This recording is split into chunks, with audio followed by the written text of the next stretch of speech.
and students, one more poem from First Language English 10th Standard Syllabus, Part 1 book, The Pair of Saras Cranes.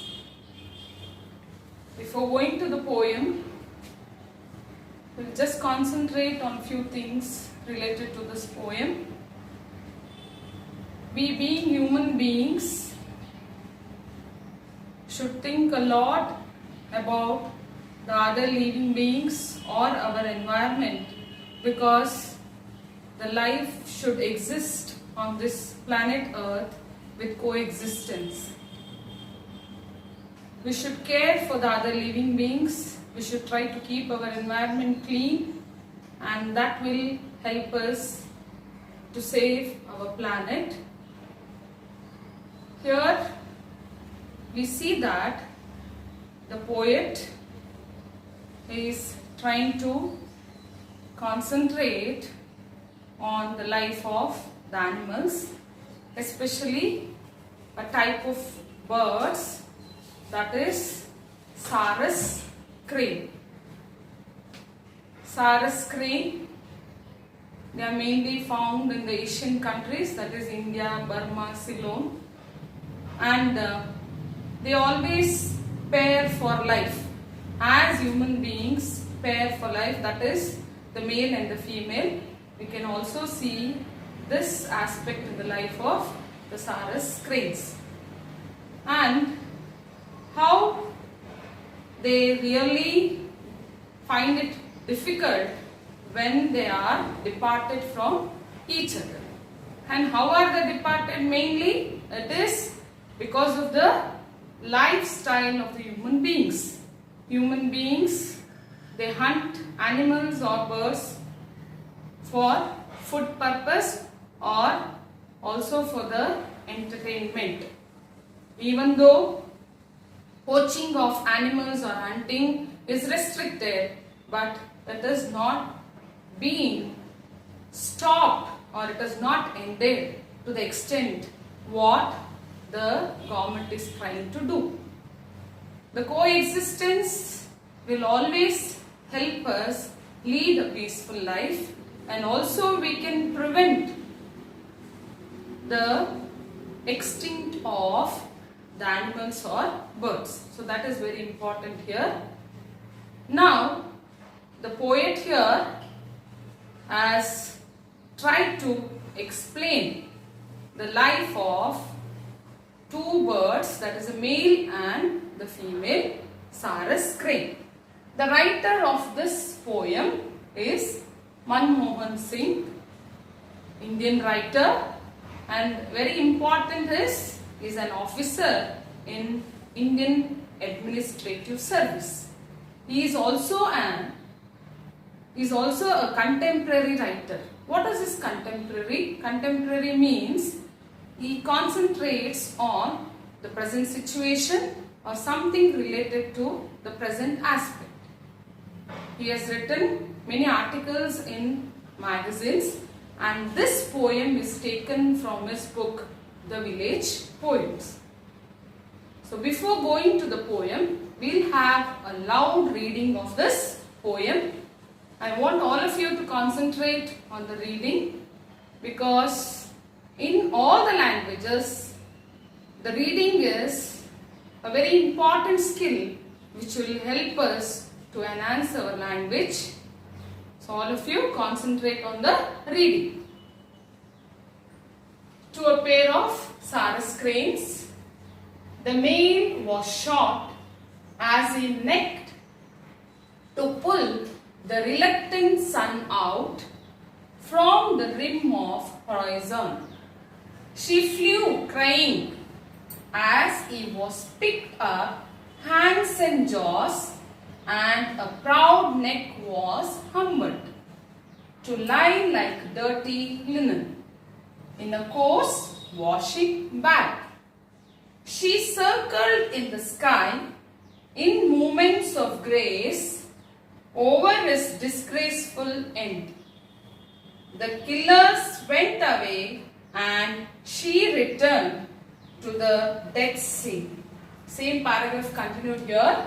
With grief that inscribe its intensity in dots and pits, like the Morse code of bird sorrow transmitted to the air. With her beak she kissed a few feathers, picked the ones that wind had not taken away, and sat to hatch the blood-stained feathers into a toddling chick. A wave of the seas she had never seen came to her from far away and carried her to him. She went away beyond Hume's words, beyond the legends and fables of human love. So, this is a poem, and you also have a picture here. It shows the Sarus crane. One thing you have to see here is the poem given here. It has got different paragraphs, but all the paragraphs are not in a same structure. The first one, it has got the continuous line. If you read it continuously, you can take it as a single sentence. Now the next paragraph is also in the same way. This third paragraph, it is continuously from here to the end, and you can also see the same thing. So you have 2 or 3 long lines. The next one, again, if you consider it as a whole, you will have one single line, and then next is the last paragraph. Usually you see poems divided into 4 paragraphs, or sometimes those paragraphs will have 4 lines or 6 lines, but that structure is not seen here. But you can see the poetic language here, and also, as we have discussed in the previous poems, you have the usage of the figure of speech. So now we will concentrate on each and every paragraph and the lines. The first line, the first paragraph and the first line, you can just see the male was shot as he necked to pull the reluctant sun out from the rim of horizon. The male, it is nothing but the male Sarus crane, was shot. What is this shot? It was hunted. It was hunted by a hunter. It was shot. So what was the situation then? It was a situation wherein the male Sarus crane was trying to welcome a new day, or you can also consider it as a new life. So here you see that as he necked, means he was welcoming the new day. Necked means nothing but to raise. So he was coming out of his nest or resting place to welcome the new day, to pull the reluctant sun out from the rim of horizon. This means still the sun had not risen, and the male Sarus crane was so enthusiastic to lead a new life or to welcome a new day. What did the male Sarus crane do? He himself tried to pull the sun out of the rim of the horizon. Rim is nothing but the boundary of the rim of horizon, the rim of the boundary, or rim or the boundary of the planet Earth. So it tried to pull out the sun from the rim of horizon. So here you can see, this is what we see in our life, that every day when we get up early in the morning, it's a new life, and we'll always have hopes that we'll have a very good day. So we'll try to welcome that day very enthusiastically or happily. That is what the male Sarus crane is doing. But what happened? The hunter shot it. So that is the situation taken here in this poem, and you can feel the cruelty of the human beings. The next paragraph, before going to the next paragraph, we'll just see here, to pull the reluctant sun out. So this usage it tells you about the figure of speech, that is personification. To pull, it is a characteristic of human beings. So that is, or the ability that we find in the human beings, that is given as a comparison to the Saras crane. So it is trying to pull out the sun. So that's why you call it as personification. In the previous poem also, we have discussed about the usage of personification or simile or metaphor. Now see here, she flew crying as he was picked up, hands and jaws. So how did that hunter deal with the dead male Saras crane? He just picked it with the hands and jaws, means the legs of the Saras crane and also the neck or maybe the head of the Saras crane. He pulled it and he just picked it up and he took it. So by seeing this, what happened? The female Saras crane, it started crying. It was so disturbed to see the situation of the male Saras crane. Now see here one more important aspect. He was picked up, hands and jaws, and the proud neck was humbled. So for the female Saras crane, her partner is something, a very valuable aspect in her life, and she felt that the proud neck of the male Saras crane, means the dignity of the male Saras crane was humbled. It was lowered. It was not given respect.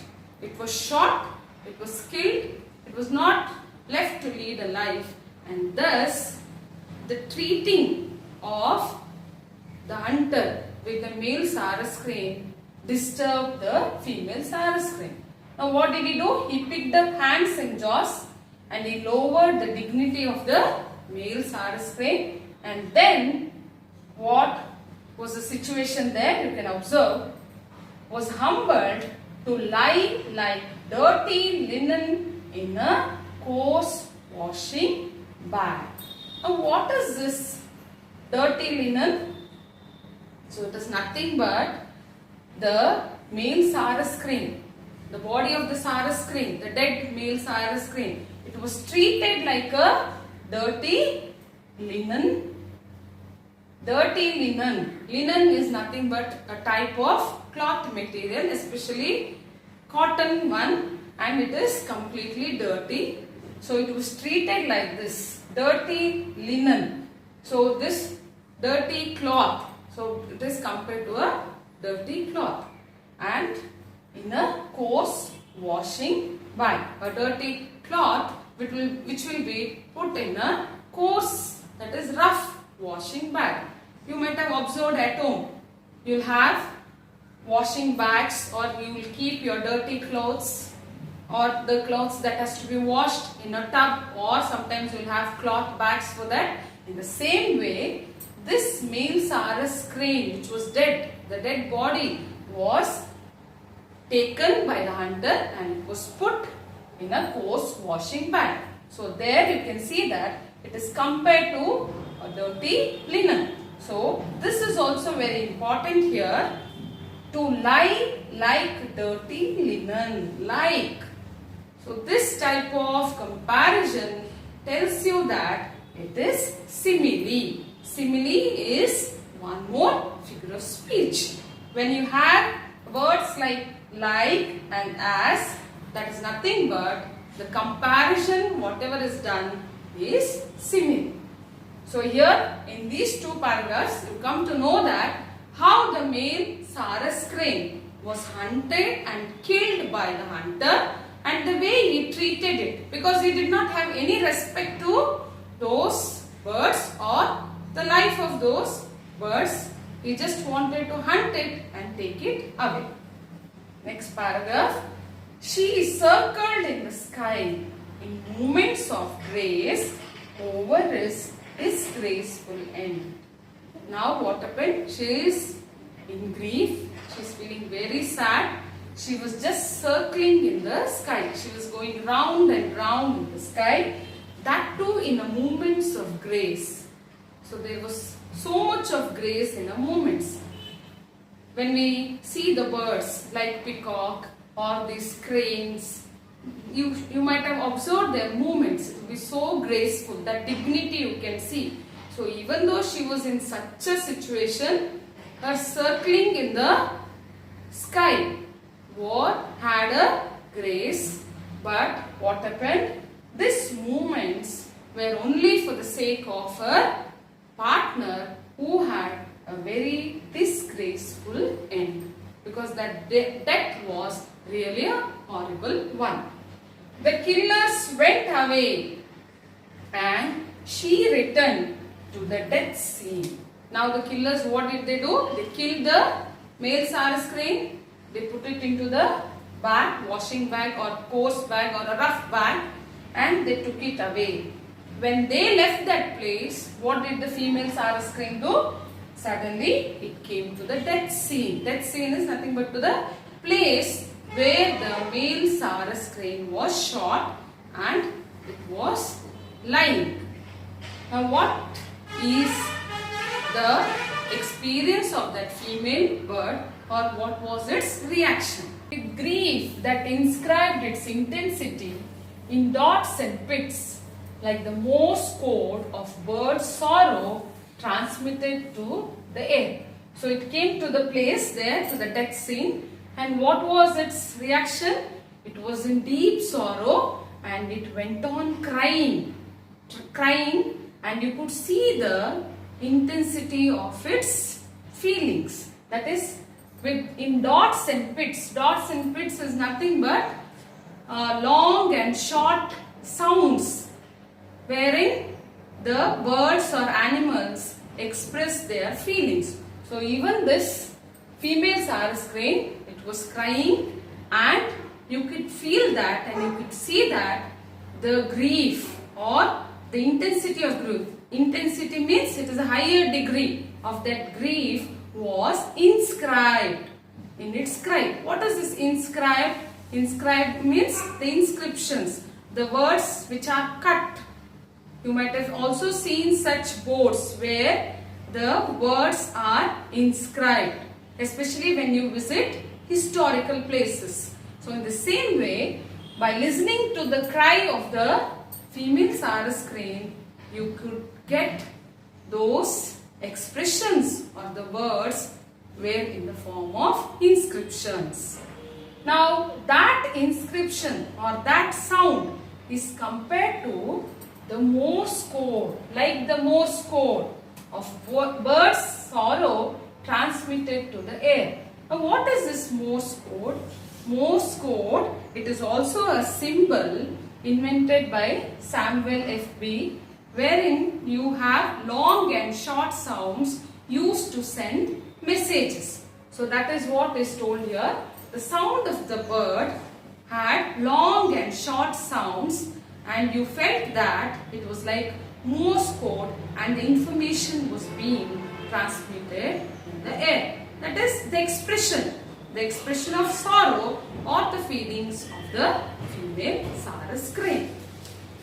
With her beak, she kissed a few feathers, picked the ones that wind had not taken away, and sat to hatch the blood-stained feathers into a toddling chick. The sorrow is to such an extent that she is not ready to accept that her partner is no more. She wanted the partner back, and she was acting as if there is no other day for her without her partner. So that's why what did the female Sarus crane do? It went down to that place, it kissed few feathers of the male Sarus crane which was on the land after the body was carried. She kissed those feathers and she picked the ones. The feathers were on the soil or on the land. She picked that and then she tried to hatch them. The feathers were there because The body was already taken and the feathers were not taken by the wind. So now she sits on those feathers and she's trying to hatch it. Hatch or hatching is a process where most of the birds try to bring their toddlings or their young ones out of the egg. That is, they give warmth to the egg and the toddlings or the young ones come out of the egg. So that is the process. So she sits on that. She tries to give warmth to the feathers of the male Sarus crane, and those feathers were blood stained feathers.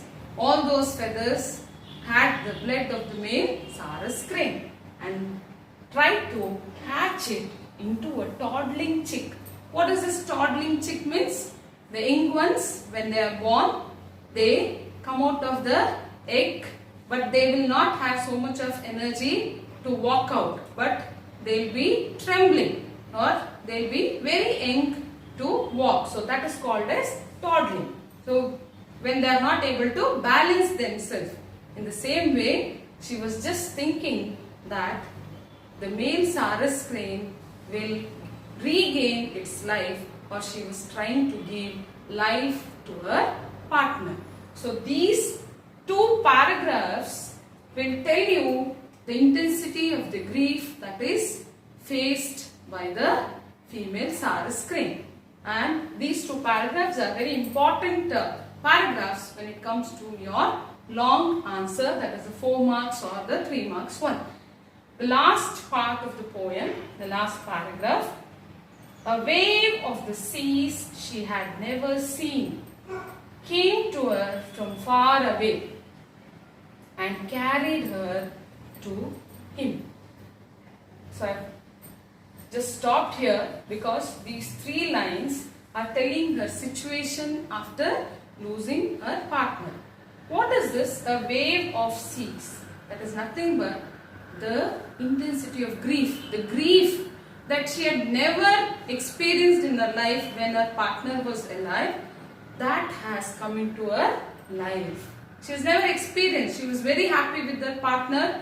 They had a very beautiful life. But now, without her partner, she is into such a situation that she could not be alive. A wave of the seas she had never seen came to her from far away and carried her to him. So this line tells that even the female Sarus crane is no more, or it died without having any food. Daily she was in such a situation that she just brooded on the death of her partner, and thus even she went to him, or she had a joining, or she went and joined to her male partner. So one more thing you have to observe here is the usage of figure of speech, which is a bit confusing because it is an unusual comparison. A wave of the seas. So we all enjoy when we see the wave of seas, but it will be always dangerous also. So the high tides will take away the life of anyone who is near to that. In the same way, the wave of seas is nothing but the intensity of the grief. That is a comparison. So this comparison is called as Epheism. You call it as Epheism. So what is this Epheism? Is a comparison where you try to mild down or lower down the expression when it is a horrible one, a horrible situation, a drastic situation. You try to mild it down and you give the expression. That is what is given here. See, suddenly when you tell a wave of the seas, I don't think so we'll go to such an horrific comparison. Wave of seas, you really enjoy it. But these waves will be always dangerous, or it may take away the life of living beings which are close to the waves. In the same way, the intensity of grief, the pain, the sorrow that was faced by the female Saras crane, it took away her to the male Saras crane. That is, she also died. So that is a comparison here. The last two lines. She went away beyond Hume's words, beyond the legends and fables of human love. The last two lines, important to the answer to the contest. Many of the lines, it's better we go through line by line when you read. The last two lines here, what is this comparison and what is it telling is the life of this female Saras crane after the death of the male Saras crane is something great, or it went beyond the words of Humes. Humes is a writer here, wherein he has written in his book about the life of such birds, and we could see that the life of this Saras crane, it has gone beyond the words of Humes and also the legends and fables of human love. You might have heard about stories which we call as legends. Legends means the stories which tell about the previous years or the historical years, where you listen to the stories of kings, queens, lords, all this. Sometimes it can be real or sometimes it can be a build-up story. Whatever it is, it's called as legend. Now when it comes to fables, the story which gives you moral values.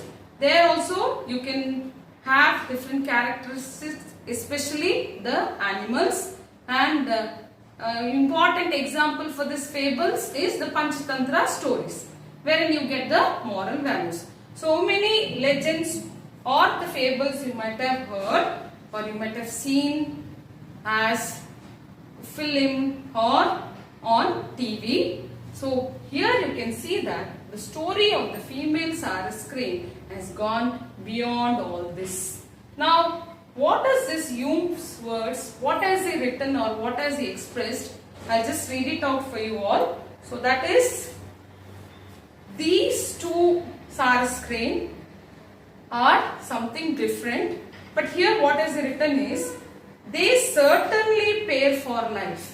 Some types of birds, they certainly pair for life. Pairing is nothing but the male and the female, as we see in our human life and also in animals.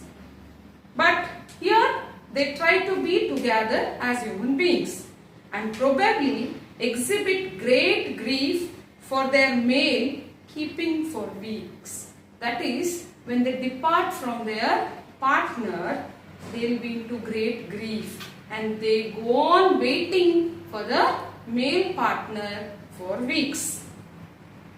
At some times, about the locality where their partner was killed and calling constantly. Where do they wait for their male partner? They go to the place where the male partner is killed and keep on calling constantly, so that they want their partner to come back. Calling is nothing but crying in different ways. I have actually known the widowed bird to pine away and die. So what is Hume's telling here?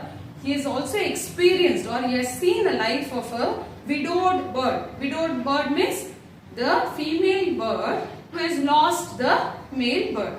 So he has experienced it and he has seen the bird pine. Pine is to keep on waiting or weeping and staying in a certain place. Pine, show that or expressing that grief, that is called as pine.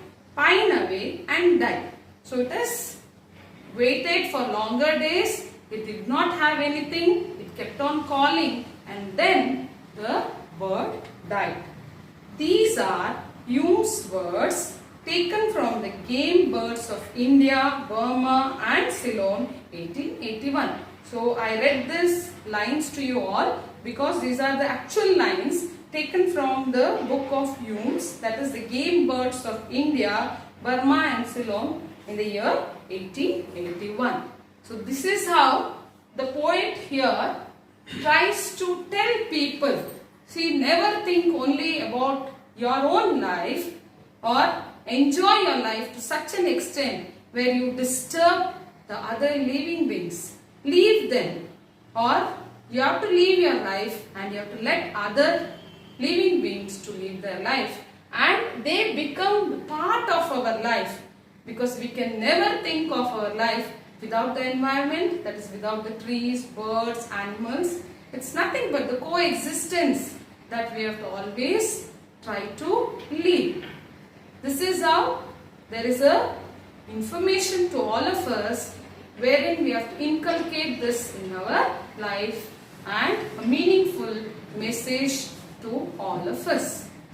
Thank you.